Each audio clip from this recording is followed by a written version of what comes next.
Bien, bonjour à tous. J'ai souhaité aujourd'hui réagir à la publication de la liste européenne des paradis fiscaux. Chacun se souvient ici de l'émotion énorme qu'avaient suscité les révélations des Paradise Papers en fin d'année dernière.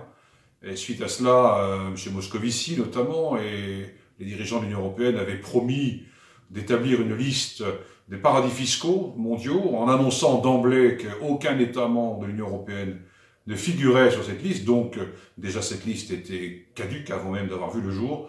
Et la semaine dernière, les ministres des Finances de l'Union européenne ont décidé de retirer 9 États sur cette liste qui n'en comptait déjà que 17.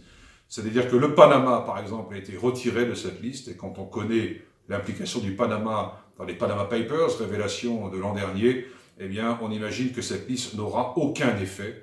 Cela révèle tout à fait l'absence totale de volonté politique de l'Union européenne de s'attaquer à l'évasion fiscale en établissant une vraie liste, une liste qui rendrait compte de la réalité des territoires offshore dans le monde. Donc le combat continue, nous sommes inscrits, on le sait, dans un combat de longue haleine. C'est ainsi qu'au Sénat, notre groupe va, le 7 mars prochain, défendre en séance la proposition de résolution qui avait été adoptée à l'Assemblée nationale l'an dernier, le 2 février, adoptée également par le Conseil économique, social et environnemental en décembre 2016, une résolution par laquelle la France s'engagerait à soutenir l'idée la mise en place d'une COP fiscale internationale, à l'image de ce qui s'est fait sur le climat, la COP 21.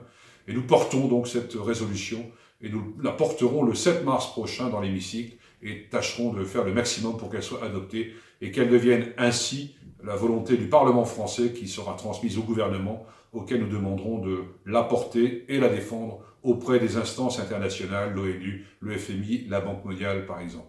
Voilà, tout le monde est concerné par cette affaire, le combat continue, donc véritablement cette liste des paradis fiscaux est une mascarade absolue.